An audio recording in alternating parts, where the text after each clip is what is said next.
Linda, thank you so much for sharing this program with us this evening. Oh, thank you all for being here. I'm going to be presenting a program entitled The First Woman and the Next Man Forward to the Moon. And I'm coming to you from Florida. So I think it's been one of the more interesting aspects, or one of the good things about the coronavirus, is that it's gotten people to be able to be online, and I could reach people from different places. So welcome, New York. Okay, a little bit about me. I'm a NASA JPL Solar System Ambassador, which is a volunteer position for community outreach. And there's about a little over 1,000 NASA ambassadors, and it's been a really wonderful experience for me. My prior career, I was an 8th grade earth and science teacher, and I taught geology and astronomy. And then I retired and moved to Florida. And since living here, I've become a photographer, and I love to do nature and space pictures. So that's been a really interesting thing for me to do in my retirement. And plus being the solar system ambassador, so I keep pretty busy. Even before that, I had a prior career for 20 years in hospital labs, and I was a blood bank supervisor. So I've had a pretty varied career, and just always try to keep learning. So today we're going to be learning about NASA's newest mission to the moon. We're going to understand the mission goals of the Artemis mission, review the spacecraft being built for the mission, and understand how humans are preparing to live on the moon and even beyond. So there's some big goals here from NASA, and this program is going to be launching it. So the Apollo program, which everybody I'm sure knows about, went from 1967 to 1972. So there were 11 space flights, and 12 men walked on the moon at the end of this mission. So the first 2 missions were equipment tests, basically testing things to make sure that they were working, and because it was a new program, obviously.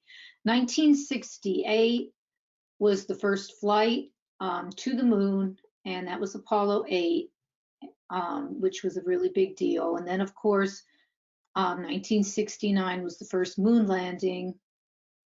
And so then after that, we had 6 other missions that landed on the moon, and 1972 was the last moon landing. So if Apollo was so successful, why didn't it continue? Well, the reason it didn't continue is really the reason of the mission. And that is because President Kennedy didn't wake up one day going, my gosh, we're a country of explorers and we should go explore the moon. He woke up to this headline in April of 1961, and this was Yuri Gagarin being the first man in space. This then led President Kennedy to make that famous speech where he challenged America to put the first man on the moon, which we did. That was the entire goal of the Apollo program, was to beat the Soviets into space and to put a man on the moon. So after we achieved that, there really was no reason to keep going back to the moon. So the program kind of died its own death. After that, the moon became kind of a been there, done that kind of thing. Really, people weren't that interested in it. NASA started to go on to other explorations, and it was kind of like the Rodney Dangerfield of the solar system. People weren't that interested in the moon anymore. But that's changed. Last year, I hope you were aware of the 50th anniversary of the moon landing. It was a pretty big deal. And there is a spacecraft called the Lunar Reconnaissance Orbiter that has been orbiting the moon for the past 10 years, and it's been sending back some spectacular pictures of the moon. And you can see on the picture below here, it's the pictures it's sending back are so detailed. For instance, they've gotten a picture of all the flags and shadows of all the flags that were left on the moon by the Apollo missions, except for Apollo 11, because Buzz Aldrin documented that it blew over when the spacecraft was taking off. But here you can see the flag in the shadow from the missions, the flags that were left on the moon. So that's very high detail. So people started to get more excited about the moon for a variety of reasons. We are interested in it again. We do know that we've only explored a small portion of the moon so far, and these are the Apollo landing sites. And originally we selected the first sites to be safe because we wanted to have a successful mission. We wanted our astronauts to be safe. As we started exploring more missions, we branched out a bit, but we kept most of our landing sites around the equator. So here's Apollo 11. This is the landing site for Apollo 12. As we know, Apollo 13 never landed. They had problems. They had to turn around. Here's Apollo 14, Apollo 15, or 15 and 16 and 17. So there's a ton more areas of the moon to explore. And so that's one reason we want to go back. And the other reason is the moon is really a geological time capsule. Here on Earth, we have tectonic plates, we have wind, we have weather, we have water, and they have pretty much erased a lot of our early geologic history. The moon has a very similar history, and because it doesn't have an atmosphere, it's pristine, and we can go there and really get a time capsule of what's happened on the moon and what that meant maybe for the Earth. So this is a picture of the Earth from the moon. It's the famous Earthrise taken by the Apollo 8 astronauts. And this has been credited after people saw this picture and realized how gorgeous the Earth was. This launched the environmental movement and Earth Day. So the moon is really the only place we can go in the solar system and still be able to see the Earth in all its glory. If we go to our nearest neighbor, Mars, it just looks like another dot in the sky. This is a picture taken by the Curiosity rover from Mars, and there's the Earth. And so the moon, you can see the splendid Earth, whereas from anywhere else, we're just going to look like a dot. Still impressive, but I didn't get that. Could you try again? the watch is talking to me. Okay, so this whole thing started with the Space Directive 1 in December of 2017, where NASA was charged with landing the first American woman, next American man at the South Pole of the moon by 2024. And that has gotten this whole new mission going. And the mission is called the Artemis Program, and it's named after the twin sister of Apollo and the goddess of the moon in Greek mythology. So it's a great name for the program. And you can see here that this is the logo for the mission. It's kind of simple, but very beautiful. It's the Earth and the rocket getting launched to the moon. So that's the Artemis mission. And this is also the emblem for the first woman on the moon. And it's designed to look like the crescent moon with an abstract woman. So NASA wants every woman to be able to relate to this mission. So you can see yourself in this image. So it's a big deal that we're going to be sending the first woman to the moon. And the Artemis program, ultimately, the ultimate goal is to have people living on the moon.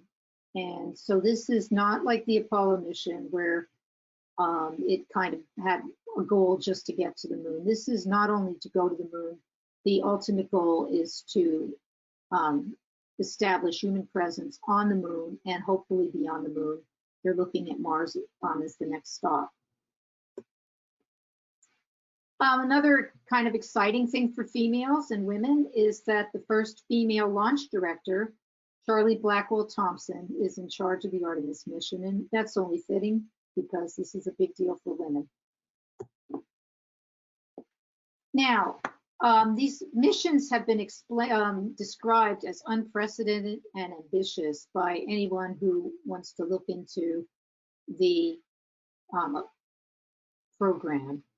And as I was doing research for this, I saw a lot of words that I just want to share with you. And I'll be talking about these throughout the presentation. Sustainable.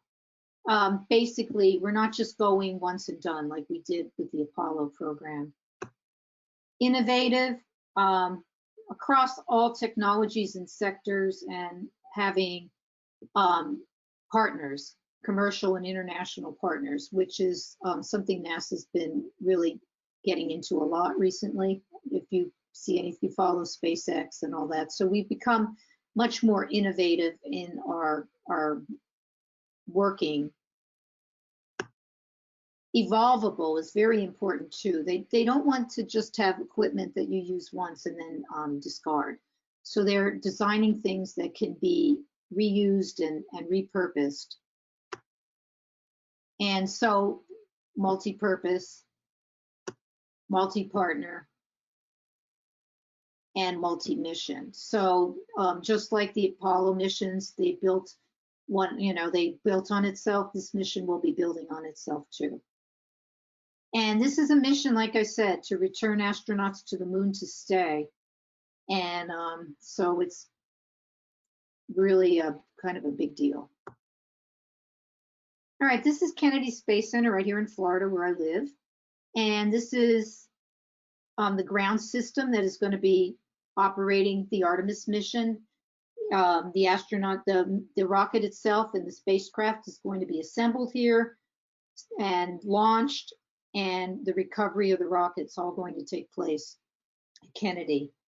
You can see in the picture, this is the vehicle assembly building, and it is big. It's the largest, tallest one-story building in the world, and it's 400 feet tall.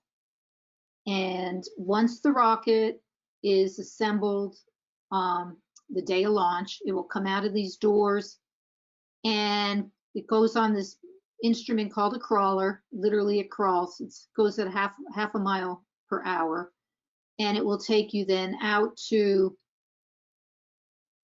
here, which is launch pad 39B, and that's historic launch pad. So that is where the mission will launch, and right now they're talking 2024, but there's a lot of reasons why that probably won't happen in that timeline, but it will happen in this decade, I'm pretty sure. So in order to have the Artemis program, we needed to design new space equipment. And this is the Space Launch System. It's the biggest rocket. It's bigger than the Saturn V. And it is being designed not only to transport humans to the moon, but further in space. So this is going to be a deep space rocket, and it's the backbone of the mission. Now, I don't know why that happened.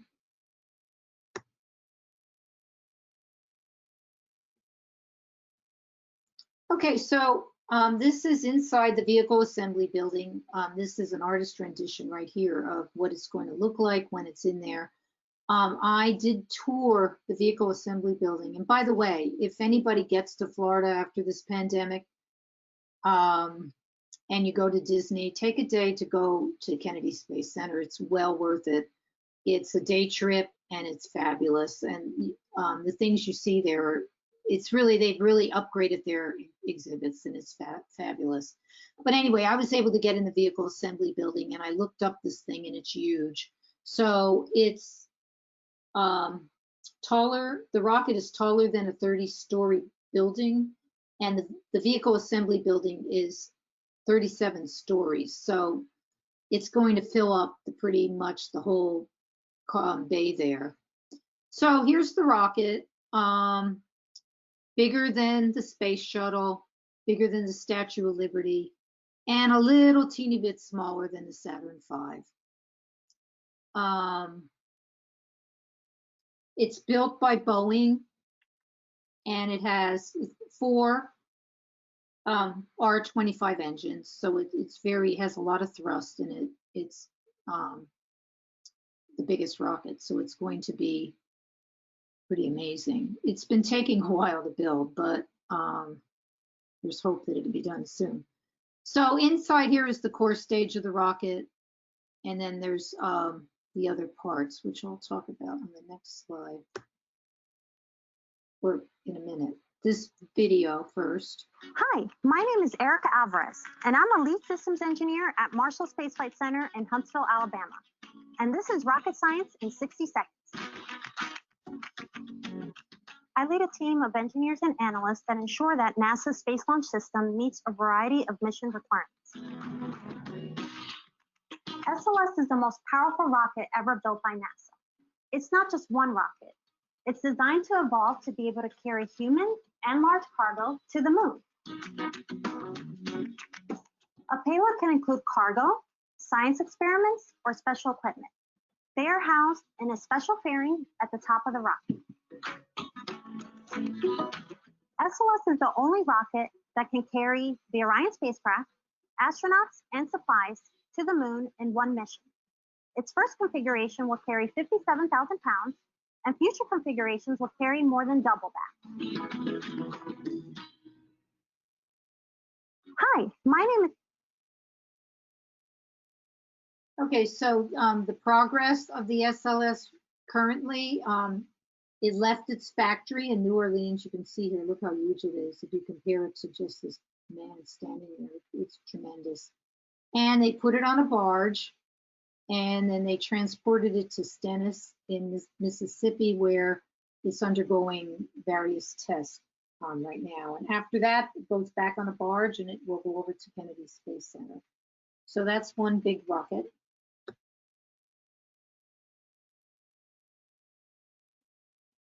So that leaves us, that's the rocket that's going to get us there. And this is the capsule that the astronauts will voyage to the moon on. And it's the only part that will return to the Earth. And this is a picture of what the inside of it will look like. It can hold 4 people, and it has various parts. This one here is the launch abort system, which can abort the mission if there's a problem. And one of the things that's, wait, I think at the time, yeah, it can activate it in milliseconds is what I have written down. And here's where the crew will be. That's where the crew will live on the crew module. And down here is the service module, which sort of is like the lifeblood of it. It will have the life support, the power, the cargo, and it carries everything the astronauts are going to need extra, like clothing and food and water. So 3 major parts. And of course, you can imagine that the testing necessary on the Orion has been tremendous. So here are the same 3 parts that I told you about: the crew module, the service module, and the launch abort system. And the testing they've done, they may have to make sure that it can withstand tremendous pressures, and they're testing to make sure that it holds up with the vibration at the connecting points especially. And they're doing sound testing because the rumble of the launch creates a lot of sound. They want to make sure the structures stay sound during the sound testing.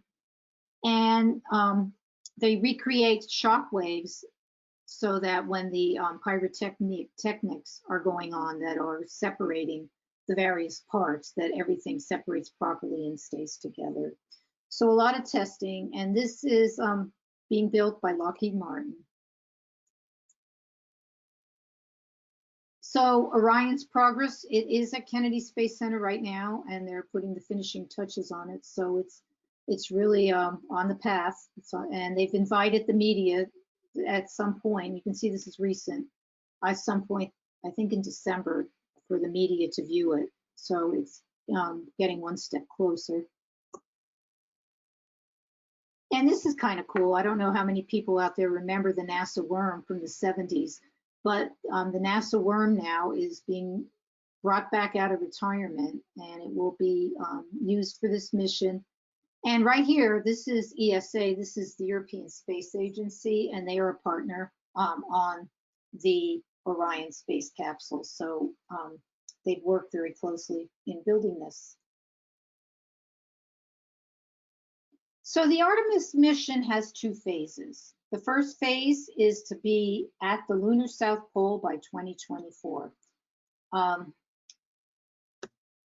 And this has actually three parts. Artemis 1, which is an uncrewed mission, and it will last 3 weeks, and it doesn't land on the moon. They're just testing out the equipment, making sure it can get to the moon, make sure everything works okay.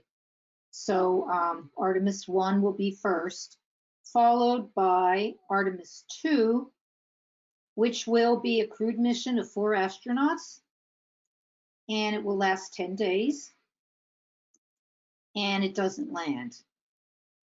Okay, so, getting ready to how are people functioning in space, and, is everything working for them, and 10 days. So last trial before Artemis 3, and this is the big one where the first woman and next man will actually land on the lunar surface.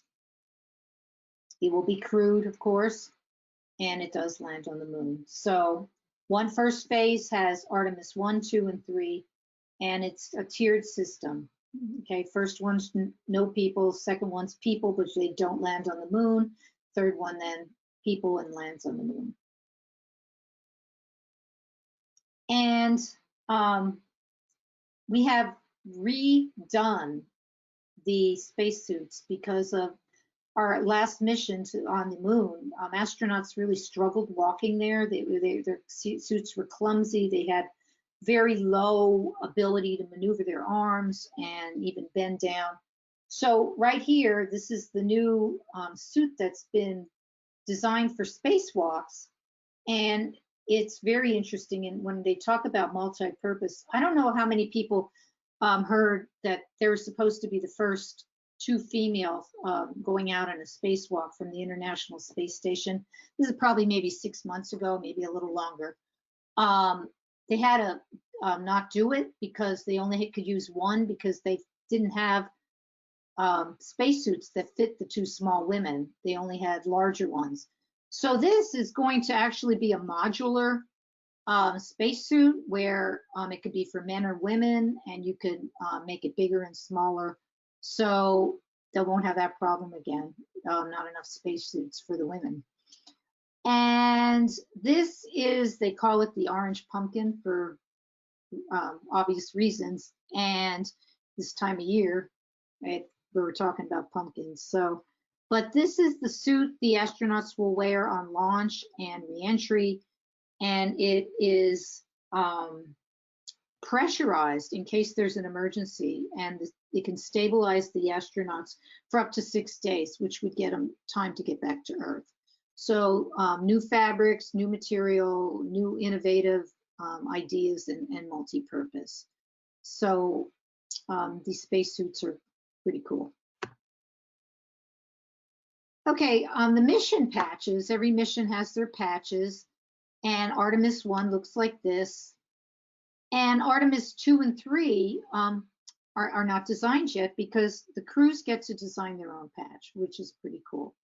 So Artemis 1 is designed because it's on crew, and then we'll see what Artemis 2 and 3 look like.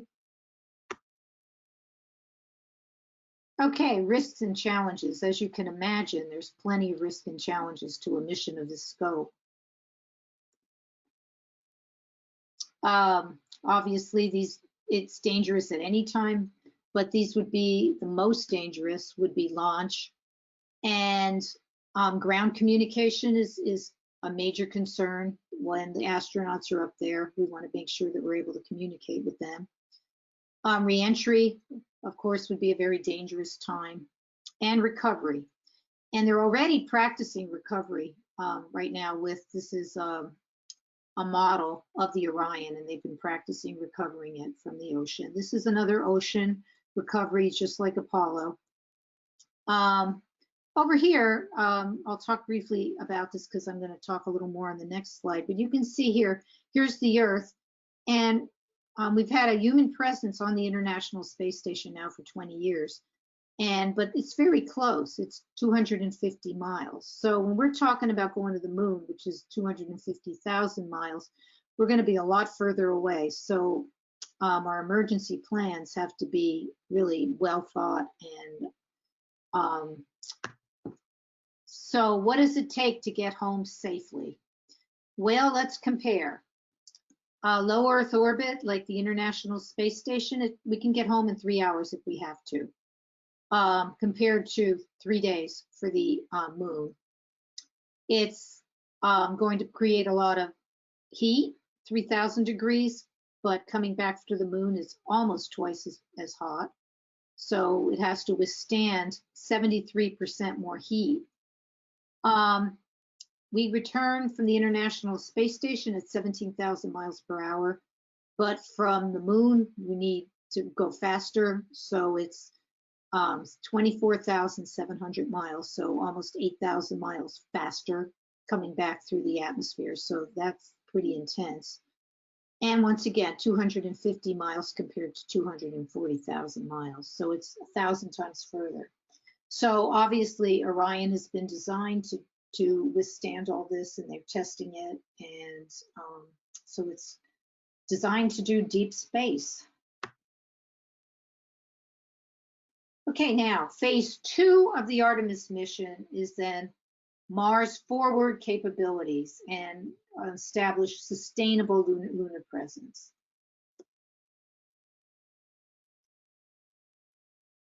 So just in order to accomplish this, we have many partners. As I said, we're partnering with the ESE, and I think there's 26 other countries that we're working with on various things, so that's pretty exciting. And they have just sent out bids. NASA sent out bids just recently for other countries or anybody in this country, commercial, international people, to help design the landers that will go from the spacecraft down to the moon. And that is now in process.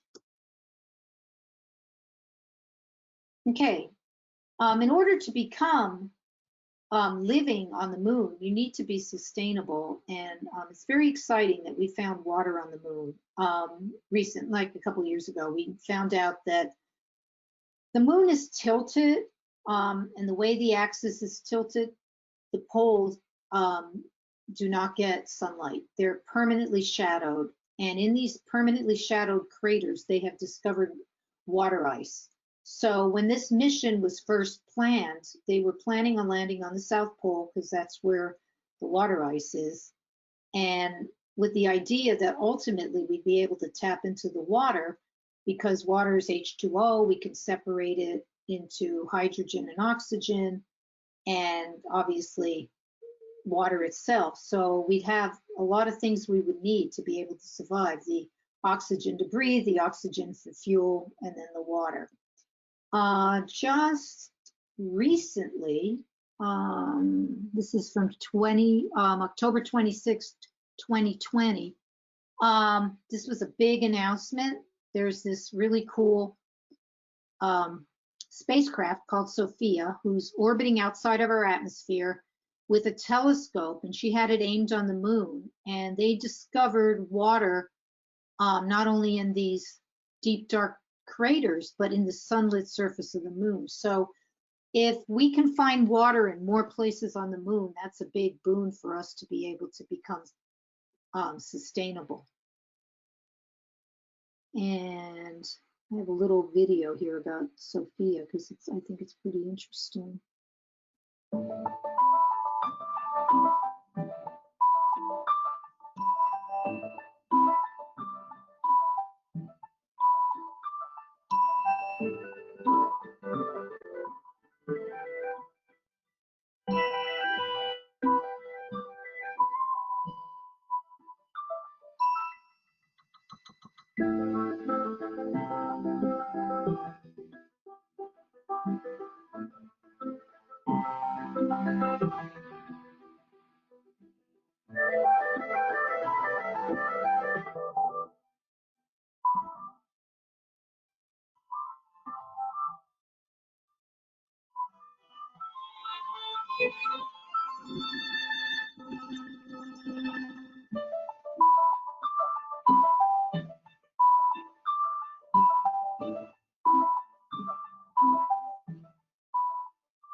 So that was a very big discovery, and everyone's pretty excited about that in the scientific community.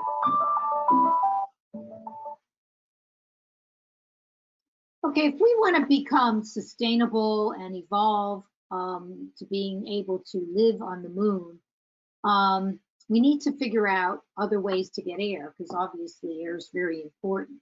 And this is really exciting.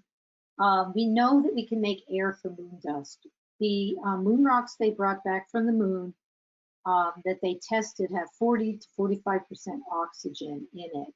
The problem is it's not able to easily be accessible. You have to treat it chemically, and they use a process called electrolysis, where they run a current through the soil to actually get the oxygen to release. And one of the other interesting things about it is, now this is not moon dust. They have that carefully tested and put aside, but this is moon simulant that they make, which would have the exact same chemical composition as the moon dust in the soil that they brought back, the regolith from the moon. So this would be the soil before they run the current through it. And you get oxygen, and then you also get metal, which would be great because you have a source of metal on the moon. So this is another big innovative thing that they're coming up with.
Okay, so the whole Artemis mission really is also called Moon to Mars. So I love this picture.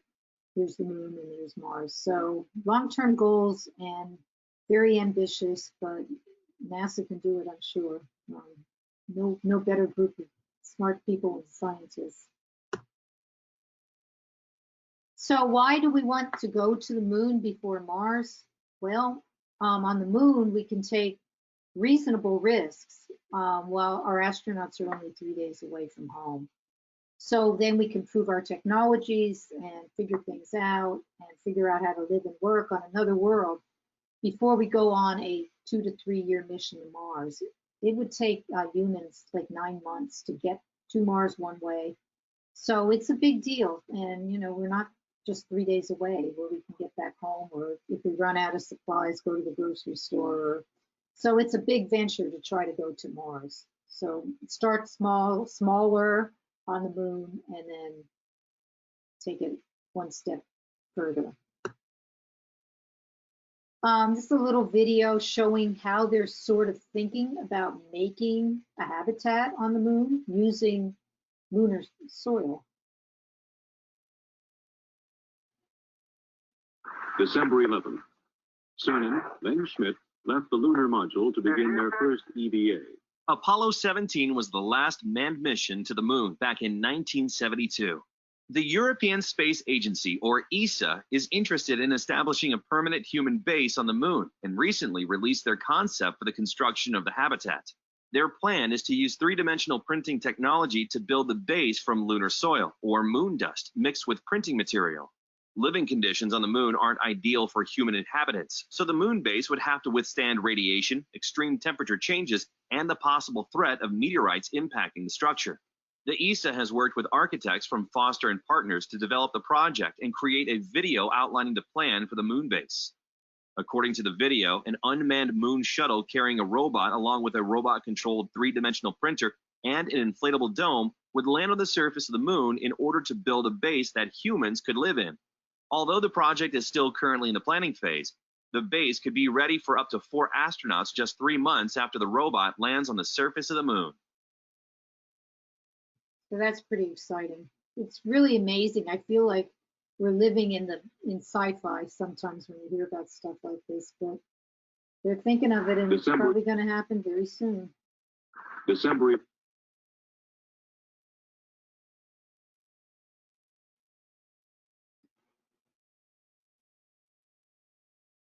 Okay, so that's me getting ready to go to space. And I'd like to thank you. And I have a Twitter account that I can let you know about space stuff on, and it's called @RocksAtTheStars. So if you'd like to follow me, I'd love to have you. And any questions or comments, this is my email, growingrocks@thestars. And if you ever have a question about space and you want me to answer it, send it to me and I'll be happy to answer it.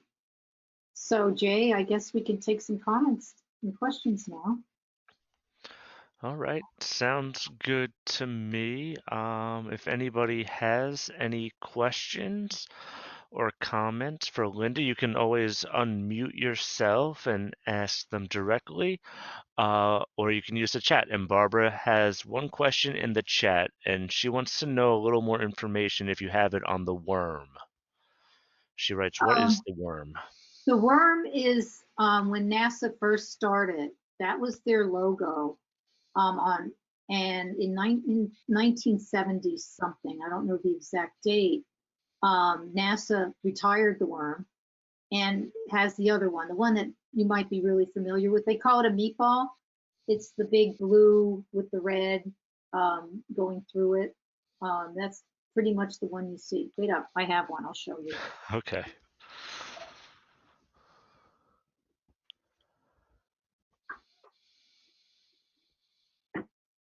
Okay, so this is the one you're probably more familiar with.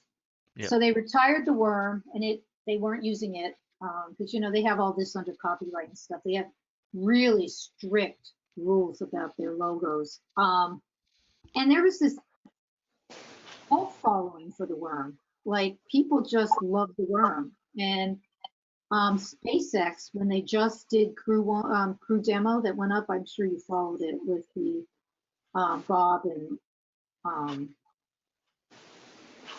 okay, the other astronaut whose name is escaping me right now.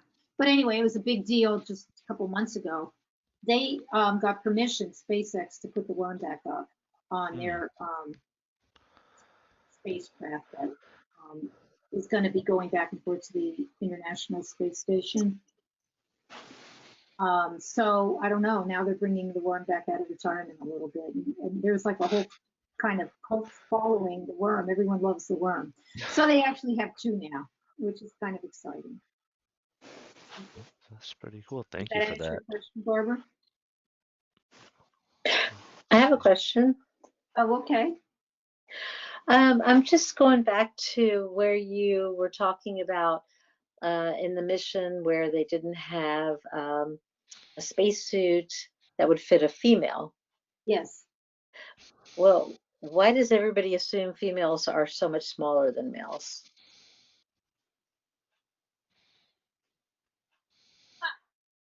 Well, they had suits there that were kind of big, and the two astronauts that they had, the two women, were tiny. So they made a big hype about how these are going to be the first female astronauts doing two together on a team to be doing their very first all-female spacewalk. And then pretty much they went and tried on their wardrobe and realized that none of the spacesuits fit the women. They were all big. So they had one. And there have been women who have done one, but this was supposed to be a big deal with two. So now they're more considerate of having various sizes instead of just one size. Instead of just the one. But I mean, I find it kind of interesting because I know women that are much larger than a lot of men that I know. So I just feel it's again another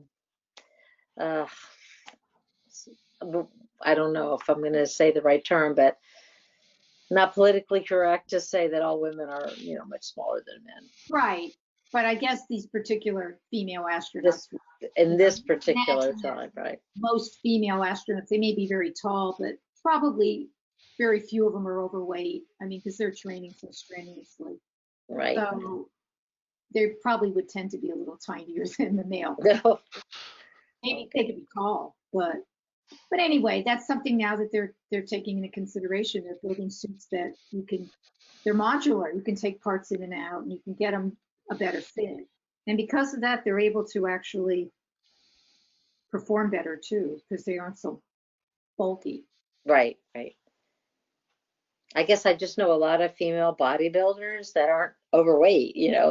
They just happen to be, they're not overweight. They're just, of the same stature as men. Right. Well, I guess we all have to be more in tune with stereotypes. Right. Little by little, right? We'll get there. I mean, this is a big deal for women. I'm really excited. Like, I run a STEM club down here, and I really try to really push girls into science, and we have to break a lot of barriers. And I think NASA's no doubt a leader. When I watch videos and stuff, they have many women in roles that are, traditionally used to be men. Right. And watch all the Apollo movies and, all the movies from this, it was all men. And now we find out that there were plenty of women involved, and they're finally getting their due, but they didn't get it back then. Yeah, right. Yeah. Very good. Anything else? Any other questions? One of the things I didn't really get into is the timeline. It's becoming apparent that things are taking longer. It's not probably going to happen by 2024. And, NASA's a government agency. So depending on what happens, once the new president is in, there may be a different direction. So I don't think they would ever stop this because they've already, it's a 20 to 30 billion dollar mission, and they've spent a ton of it, but they may delay it in some capacity. So I wouldn't hold on to that 2024. I wouldn't hold my breath. But it's definitely on the way because the SLS is just about built, and so is Orion. So. Linda, we do have a question in the chat from Mara Grace. She writes, has the technology improved enough so that this new group of astronauts will be able to spend more time exploring the lunar surface than the Apollo astronauts? Oh, for sure. Oh, yeah. The technology is really improved. Well, the spacesuit in itself, and they're planning on living on the surface ultimately. So, yes, because I think 6 hours might have been the longest that we Wow. spent with Apollo. It wasn't that long. And, you know, if we can get a source of oxygen where you don't have to worry so much about, you know, running out with your tank and stuff. I mean, that's where they're looking to actually make it so that people can live there and not be so totally dependent on getting back to the spacecraft because it has everything they need to live. Yeah. Okay. Does anybody else have any questions for Linda?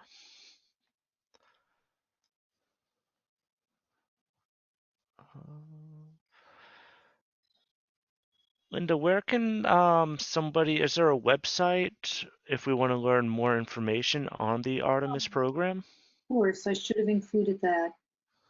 If you just type in NASA Artemis, you'll get a beautiful website that has a lot of information.